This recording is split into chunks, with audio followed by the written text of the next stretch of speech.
Some of the most inspiring entrepreneurial stories start with a personal struggle, an unexpected spark, or even an accident. Today I'm sitting down with Josh White, co-founder of Cano Water, a business that started out with a simple but radical idea. Why are there so many plastic bottles in the sea?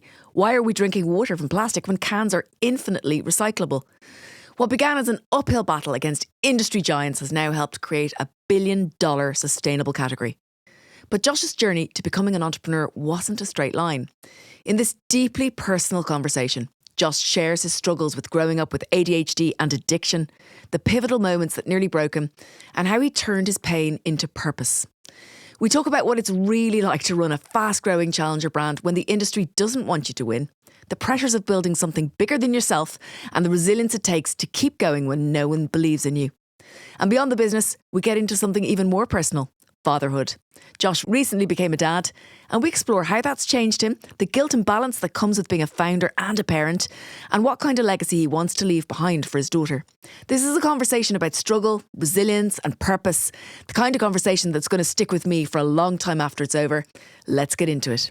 Josh White of Cano Water, welcome to Brand Growth Heroes. How are you doing? I'm very good, Fiona. I have, as you know, I've sort of lost my voice a little bit, so I might be a bit croaky for the pod, but I'm really happy to be here. We like the croaky voice, okay? That is like a good thing. Just, ham it up. Ham it up. So, Hamming it up. This morning I was doing the school run, which is why I'm a little bit late, and grabbed a takeaway coffee, and one of the largest cafe bakery owners on the island, food businesses on the island, was like, "Oh my God, Cano Water, it's the only water we stock. It's the only water we stock." I said, "That's really interesting. Why?" And she said, "Well, because it's totally, sustainable. It's totally plastic free. We don't have anything else." I was like, "Oh my God, this is so important." Love that. Isn't that amazing? Yeah, I think that it's really nice to hear those kinds of stories because I think, when you're in the hustle and bustle, and as we mentioned before, there's a lot of risk in this business, as we all know. It's just really, really nice to hear those kinds of stories. So, yeah, thank you. Made my morning. It's good, isn't it? And I always say to anyone who is a listener of the podcast, if you've made it to the Isle of Man, you've made it to the mainstream, because you can imagine us like a rural county somewhere on the mainland of either Ireland or the UK, and with lots of farming communities. And if you're here, then everybody wants to eat or drink you or use you, which is so well done, Josh. Great. Along Thank with you. Moju, which is on my local high street. Yeah. Who else? Oh, Big do you know fan. who's being used? I have to give a shout out. Three Robins Oat Milk, which is a Scottish oat milk brand, which is also used on the island because they did an amazing deal with our island creamery, our co-op. Yeah, I mean, how cool is that from like a kind of crazy value chain? Yeah, Try and do things differently. So over to you. You describe yourself as an accidental entrepreneur. And I am Yes. really fascinated to hear this story. Why accidental? And what is it like being an entrepreneur of a multi-million quid business when you never imagined that you were that kind of person? I assume. The reason I say accidental is because it wasn't really in my DNA. I don't think it was very much part of my plan. And I think it was just something that I didn't really ever think I'd be referred to as or that I could achieve. Growing up, I was a very troubled youth. I didn't really know what my purpose was. What does that mean? What does troubled youth mean? What was life like? I never really thought I had any skills. I was never academic. I was always very creative. Absolutely loved music and art. But 20 years ago, that was never really like a career path for many. But I suffer severely from ADHD. I had a severe alcohol addiction at a very young age. So when I was 12 years old, I was very low in self-esteem, very anxious. And at that age, you don't really expect to feel that way, to be honest with you. A lot of suicidal thoughts, just out of nowhere, to be honest with you. Still can't really explain it. I think a lot of it comes from, my family history. And yeah, I picked up drink at the age of 12 and spiraled out of control for 3 years, basically. Did your parents know you were drinking? I think I hid it for the first sort of year and a half. By the time I got to sort of like 14, I was a full-blown alcoholic. I was drinking at school every day. I was ironically putting vodka into Evian bottles. Now they're my biggest competitor. Or you're theirs? or I'm theirs. Much better way of I framing like it. that. Flip the script. Totally. And I was just so unhappy, and I can't really tell you why I felt that way, but I just felt like there was a void, and I needed to fill it. And alcohol was that void. Today I'm, I haven't drunk for nearly 19 years, which is pretty crazy. 15 years completely clean off of all drugs and alcohol. And, I think that that void today is filled by healthy eating, the gym, running a business, family, all of these things. But business and finding a purpose was something that was of absolute immense importance for me. Having a purpose in life for me, someone that's an addict and someone that's got severe ADHD, is so important because without that, I just get so lonely. Okay. What does lonely feel like? Just very painful, no sense of belief in myself or, just really unhappy, to be honest with you. And my whole childhood was that. My family has suffered with addiction. My mum was an alcoholic and my sisters suffered severely with eating disorders. And, sadly I had a cousin who passed away of heroin before I was even alive. So I knew that addiction was part of my DNA. Um, but no one really understands what addiction is like until you have it. We mentioned DJing. So DJing is something that I say that DJing saved my entire life. I started DJing at 11 years old. By 16, 17, I'd been kicked out of school. Um, I taught myself how to DJ, and by 18, I was DJing clubs all over the UK, then DJed all over the world. But DJing for me, there's something about, it's weird. At school, in English and maths, I could not concentrate because I had no interest. But music, and art, I was just in. I was there. Hyper focused, that old ADHD So hyper beauty. focused, and Yeah. and it's the same with the business. If I hyper focus on something and I am completely and utterly obsessed, there is no stopping me. So, I'm the CEO of the business, but I'm, at an event, I'm the first person there, and I'm happy to be the first person leaving. Not always anymore, but I literally I live and breathe this business, and I think that's something that is some founders' worst nightmare.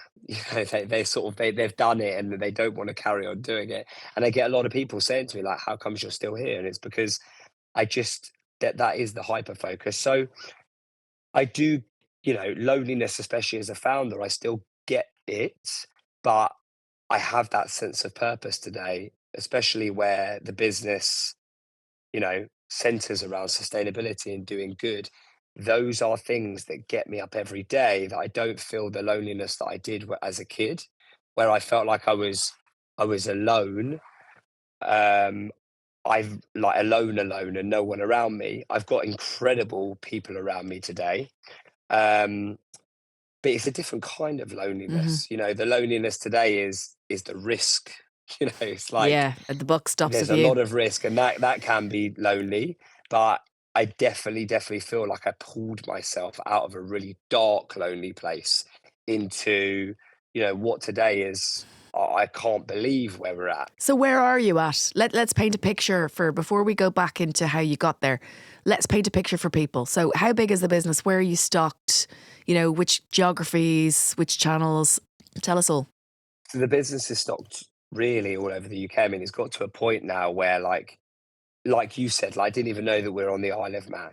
Like it's at that place where every single day without fail, people will send us pictures of, I've seen you in my hotel minibar, or I've seen you here. So the geography is huge. I was in Manchester last week at a trade show, and Cano, as I was walking to the station, I saw Cano in three places. It's phenomenal. And we're talking over 6 million turnover, aren't we? So 5 million turnover, Amazing.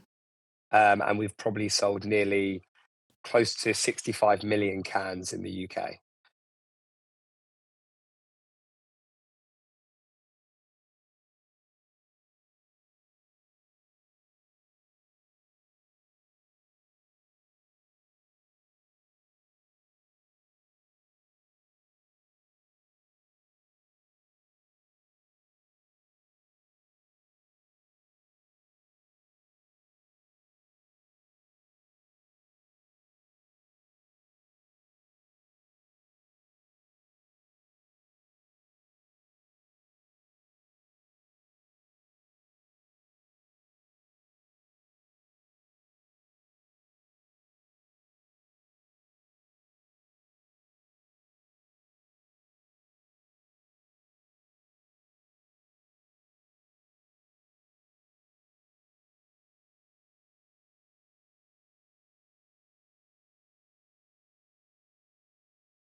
So why cans? Let's talk about that, because anyone who doesn't know the business, who might be listening from another place in the world, are you still the only? Well, no, you're not, because I mean Evian is in cans now, right? So were you the first? In 2014, like just to go back a little bit, at 18 years old, I started an events company in the UK. It's my first taste of business, never done it before. As I mentioned, completely obsessed with music. I've got a bit of a rule that I won't go into, like, everyone that I grew up with either went into like recruitment or property or banking. I never had any of that in me. And even if I did and forced myself, I would just get back to that lonely place. So I always said I need to do something that I absolutely love. So it needs to be creative, it needs to be different, it needs to have air, it needs to be unconventional. I love that. It gets me excited. The unconventional nature, the doing something that everyone else thinks is a bit crazy. I thrive off that. So started an events company. It was like a dubstep and drum and bass events company for under 18s in this was I was at 18 years old, and it was phenomenal. We were putting 10,000 people into venues, and overnight it went from being a great success to basically just dying because unfortunately a lot of the UK clubs shut down under 18 events. Okay. So it was my first taste of success and it was my first taste of failure. And even though it made me really depressed and it really gave me this sense of like, I like this, I need to experience that buzz again. But I also got the first sort of like that first understanding of how dark and painful a failure could be. But that was like the entrepreneurial spirit in me was like, oh, I need to find that again. 22, 21 years old, went to Thailand with my two best friends and just came across so much plastic pollution on a random remote island. And, we never grew up around plastic, pollution. I always say that we were part of the problem. I was that kid that would probably, as a 15-year-old kid, throw my stuff out the car window. If I'm Yeah. honest with you, I never cared. But we just became completely and utterly shocked at the fact that the biggest brands in the world were allowing this to happen. And all the questions of did they know this was happening, and then you would sort of go down a rabbit hole where you would see these crazy environmentalists talking about it for years, and they weren't being heard. And I think it just shocked us. And as someone with severe ADHD, we became very interested in it. I think 90% of people would be like, would just not care about it. Gloss over it. Go, oh yeah, that's interesting. They would talk about it at family dinner. Oh, do you remember when we saw this? Or, and that. And we just became obsessed and we started doing a lot of research and saw that aluminium is the most recyclable material on the planet. And 75% of all aluminium ever produced is just still in circulation. And it is quite difficult, from an energy perspective to stick up for aluminium, but you actually don't have to make as much aluminium because it's so recyclable. Whereas a plastic bottle, just you have to keep on making more and more and more and more and more. And a lot of plastic doesn't come back as its intended use, whereas a can can always come back as another can. So this can that I'm showing you on this podcast, 60 days ago, it could have been a Red Bull. 60 days before that, it could have been something else. And it's just got the most phenomenal story. And we've always believed that the tap's great and you can refill your reusable. But the truth is we live in a generation that convenience beats all. People will always forget they're reusable and they'll end up buying a plastic bottle because it's convenient. So that market is incredibly huge and the plastic consumption's going through the roof. Even though people are buying their chilies bottles and have got a reusable bottle, they're still buying plastic. So we always wanted to offer something that gave consumers a choice of this is the bad route and this is the better route. Did it come to you in the night, the idea of putting water in a can, or what happened? The three of us were talking about it. We did some research and we saw the qualities on cans together. We're three very close friends. And then the idea of why has no one ever put water in a can before kind of excited us. Because when someone comes up with an idea, let's just use Airbnb as an example, there's a million reasons why you don't want someone living in your house. There's a million reasons of why you don't want to get into a stranger's car for Uber. But these are the things that really excite us, and these are the things that really excited me personally as well. I like being the person that I was always going to be the kind of person that went into something that was unconventional because I like those kinds of problems, and I like being the kind of person that sort of sells a solution to someone that seems impossible. Hmm. We've got it here. I like turning can'ts into cans, you know. Very funny. I get that. I just got that joke. Took me a moment. It's one of the puns I do like, It's a and good one. I think that was something that was enjoyable in the beginning, and we decided, let's create a brand that looked really, really cool, but also very, very different to anything on the shelf. So when you think of water, you think of blue and you think of waves. And, Perry, who is my business partner, who I started the business with, is an incredible designer and was just like, why don't we just make it black and white? It will stand out on the shelf. And this was at a time when no one was doing monochrome at all. And why don't we make the logo really, really small? And why don't we do everything that everyone isn't? And we just really gravitated towards that. And, I always say in a lot of podcasts, if we were conventional and if we were in the drinks industry, we never would have started this because there's 100 reasons, thousands of reasons to not do it. You can't see the water, you can't close it. We found a resealable lid. Will it taste metallic-y? Can you even put water in a can? And the truth is, it's really difficult to put water in a can. You can't just put water in a can. It can, all these pipes that are filling Coke and Red Bull and orange juice. If you can imagine how delicate water is, if there's one taint of another product, the water will taste of Red Bull.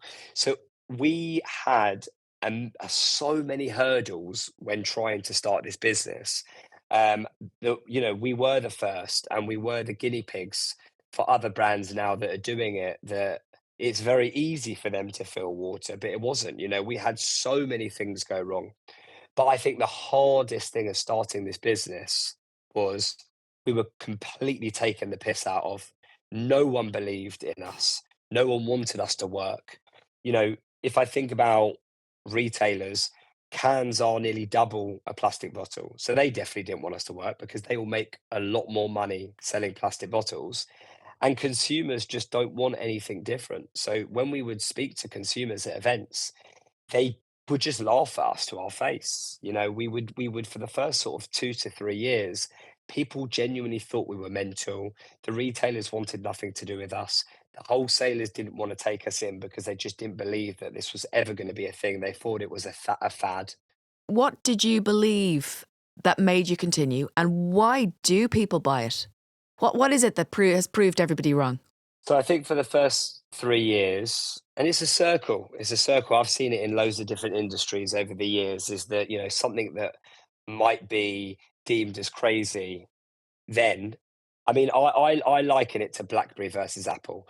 Everyone had a BlackBerry. Everyone was obsessed with their BlackBerry phone. They never ever thought that they would get rid of it. And I was at school at the time. We were all handing out our BlackBerry pins, and we were all obsessed. And then Apple came out, and Apple looked better. It felt better, and no one likes change. But that one innovator, that one person that was different, they came into school with the iPhone. I was that person, a bit of a shepherd, not a sheep, took the risk. I've always been the type of person that loved new music and was showing people new music and new things in culture. And those people are looked at as being weird. And then all these other people start to get rid of their Blackberries and move to iPhone. And over time, it might take a few years, but then people start to see, that it actually makes a bit more sense. And that's sort of what's happened. It definitely needed a catalyst, though. Okay, so what was the For our, our, catalyst? our catalyst was David Attenborough and Sky. So, people were ignoring us, people weren't listening to us, but we were planting a seed. We were with sheer determination. So we were calling up hundreds of people. We were waking up at 4 o'clock in the morning, handing out cans to people all across London. We were doing things on social media. We were giving cans for free to some of the biggest events. We were getting in touch with influencers that also cared about our mission, but nothing really was happening. In 2018, we were 6 months away from going bankrupt. We didn't have the money anymore. We had created like a little cool brand in London, but no one really wanted to listen. But we, as I said, we had planted the seed. For those 6 months, we basically gave it our absolute all. We were in burnout. We were just completely and utterly fucked. We really, really were. And then on the fourth month, we basically, I'll never forget it, we were 2 months away from no money, and I got literally 100 messages in one night from so many people that we had, we had spoken to and that knew that we were doing this, and we had made a lot of noise. But essentially, David Attenborough had done Blue Planet on BBC. The episode was all about plastic pollution. It was a very harrowing episode about a whale dying because of plastic pollution, and Sky Ocean Rescue were doing a lot of stuff, and we've got into Selfridges, we've gone into Whole Foods, but and these were places that cared. But overnight, because of that David Attenborough episode, you know, we had gone from being the biggest fad, probably selling 200,000 cans in 2.5, nearly 3 years, to selling over 10 million cans in 2019. And the reason is because big CEOs were sort of calling up, were sort of managing down and saying to the people in their sort of their teams, you need to get rid of plastic. We've got to look at our sourcing. We've got to be more sustainable. The people that were saying no to us were getting a lot of pressure. They were now getting a lot of like, oh shit, I need to make a decision. I need to, and they remembered these three lunatics that were calling them up, basically selling them canned water, and they were going on the same journey that we had, which was, plastic's not good. Tetra Pak's really not recyclable. Glass bottles are really, really heavy. They cost a lot of money. Cans are the next best thing. And there you go. So literally the tide changed. The wave began and the tide changed. Incredible. So now you're running this big business. How many people are on the team and who does what? So there's 12 of us. It's comprised of marketing, sales, ops. We're a very, very small team. We're very tight. Everyone does everything, in all honesty. Like myself, I'm also in the hustle and bustle with everyone. And, we are a very, very tight team. It needs to be. We are, we're a business that, we're doing, as I said, 5 million in revs, but it's still very, very difficult. Competition's coming in thick and fast. Mm-hmm. Costs are going through the roof. Mm-hmm. One of the biggest issues for any brand is, when costs of goods just, Mm-hmm. keep going up, especially with water. It's so tough. I feel like with flavors, you can sort of hide it a little bit. We're just too product. It's naked, basically. Everybody knows what a can costs and everybody knows what water costs. Exactly. So we're a very, very tight team, but we're a very, very strong team. And we're very tight when it comes to, the sales and marketing and ops work very, very, very close together to make things happen. But we're in a place where the brand is growing and the business is growing, but a lot of the industry does not want us to win. We are a big problem to a lot of businesses.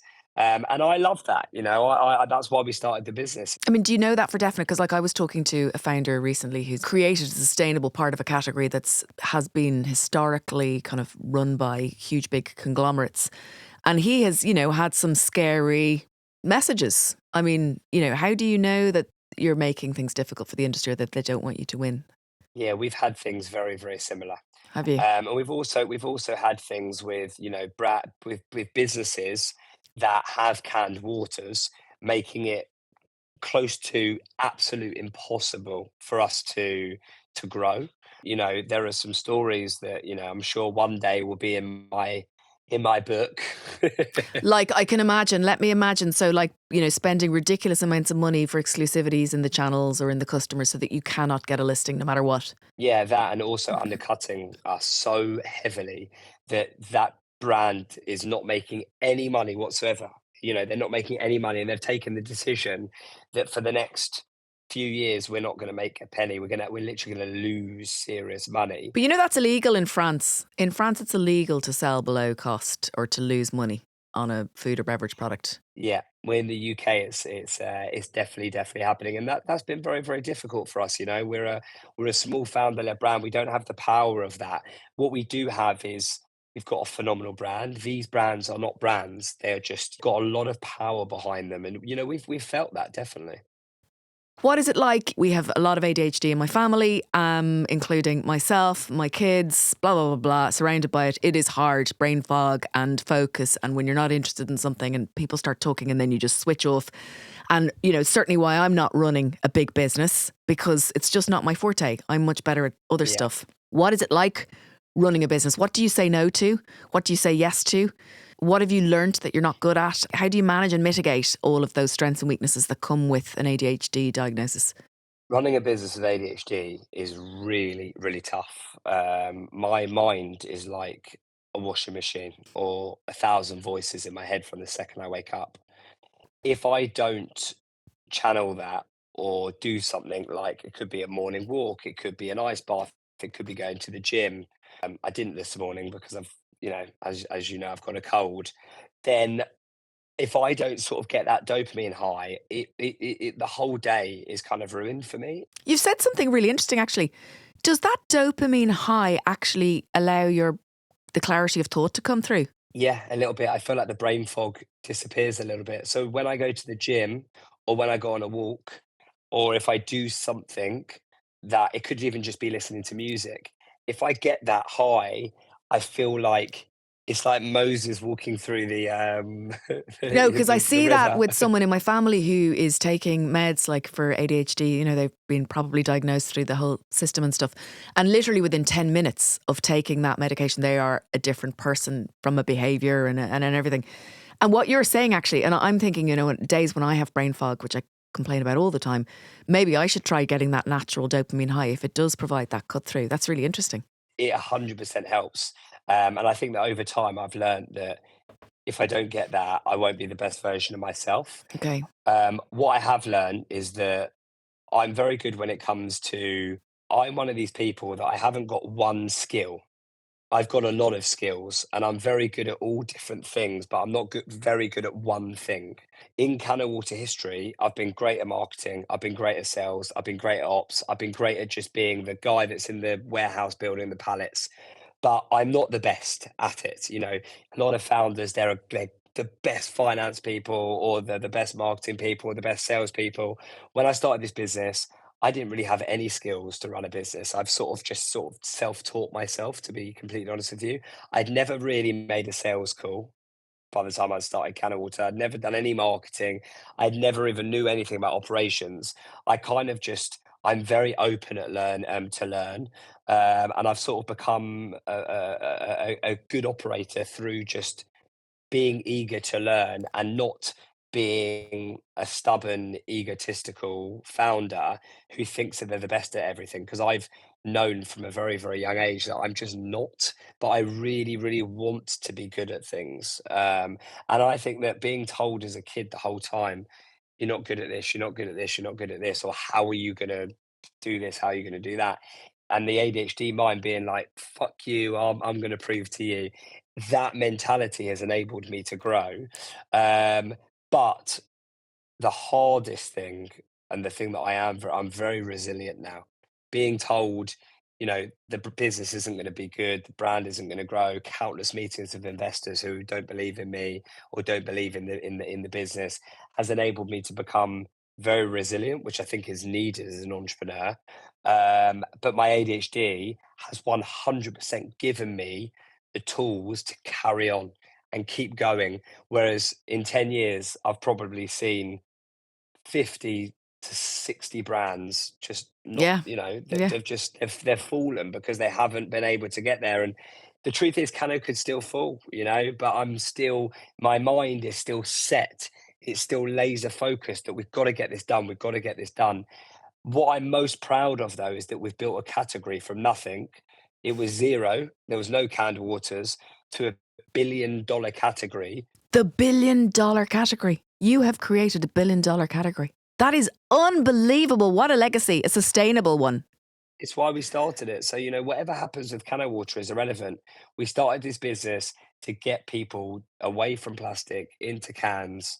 and we've made noise. And that's what I'm most proud of, because this business was started for planet before profit. It wasn't started to make loads of money. It was started to make noise, Make and waves.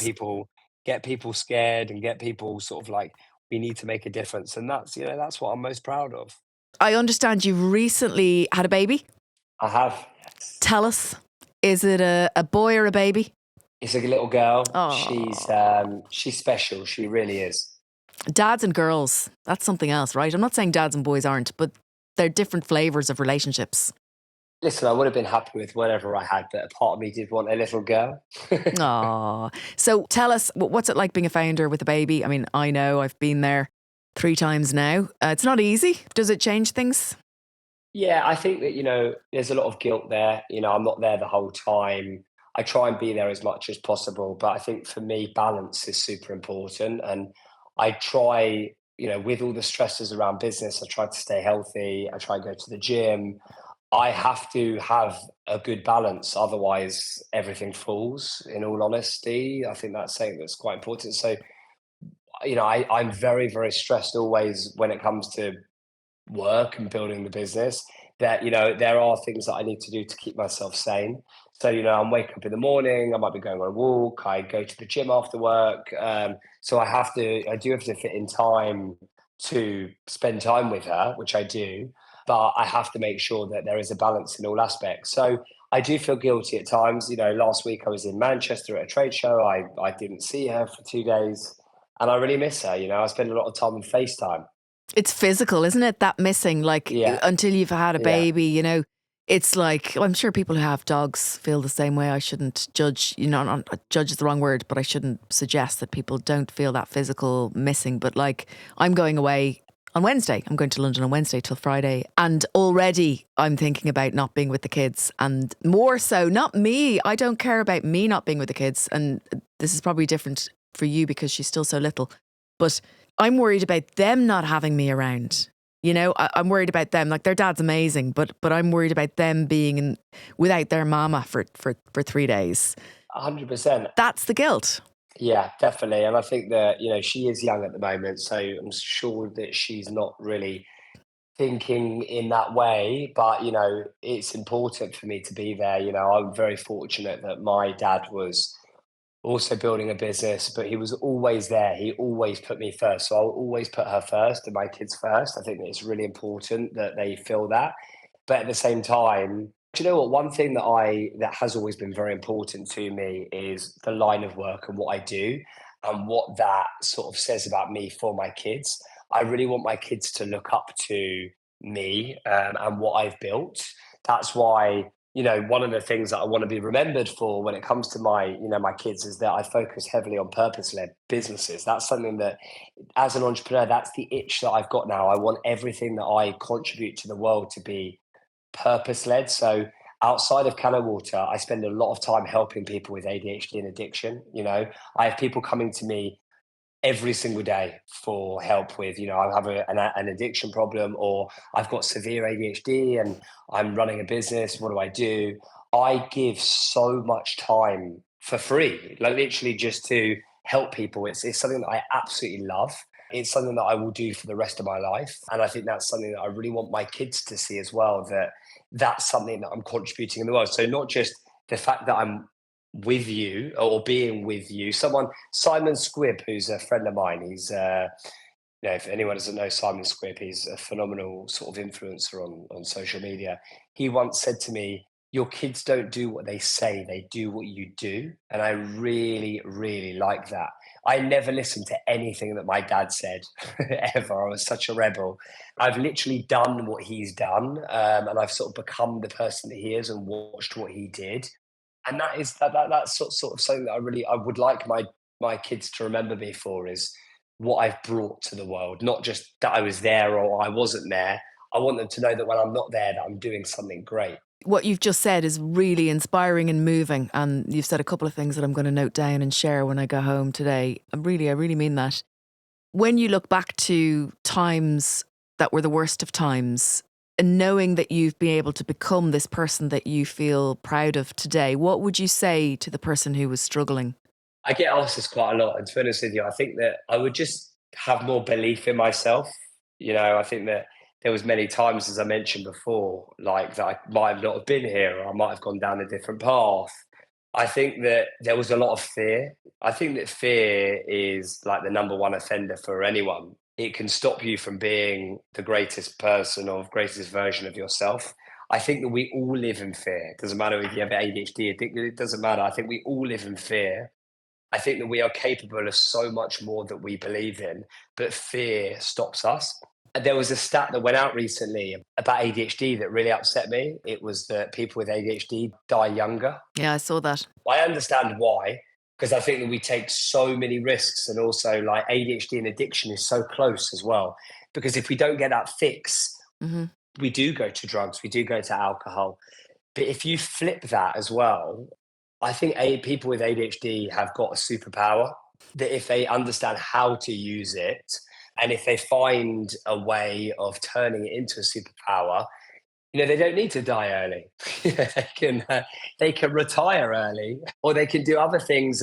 But I think they're the most important thing. And I found this in DJing and from running a business is balance is key, but you need to find the things that you absolutely love doing as someone with ADHD.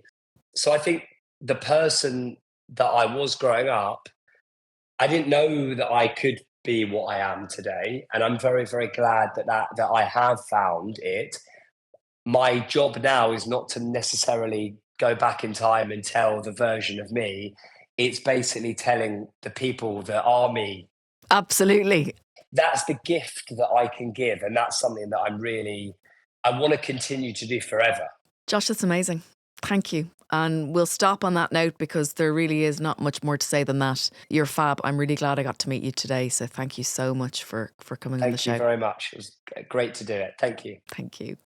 Wow. Well, what a conversation. Josh's story is raw, it's real, and it's deeply inspiring. I'm definitely taking home so many notes. From his battle with addiction and ADHD to the fact that he's now built a category-defining brand and now stepping into fatherhood while still leading Cano Water. His honesty about loneliness and pressure and resilience as a founder is something that so many of you out there will relate to, I think. We covered a lot. Why ADHD can be a founder superpower, how the industry pushes back against true disruptors, and what it takes to keep going when the odds are stacked against you. And of course, we talked about the emotional rollercoaster of being a new parent whilst running a high-growth business. If you found this conversation powerful, let us know. Share your thoughts, tell us what resonated, and keep these conversations going. If you're a founder looking to scale your brand, check out the other Brand Growth Heroes episodes. Click follow, click subscribe. Josh, thank you for sharing your story with such honesty. And to everyone listening, keep building, keep pushing, and most importantly, keep making an impact. See you next time.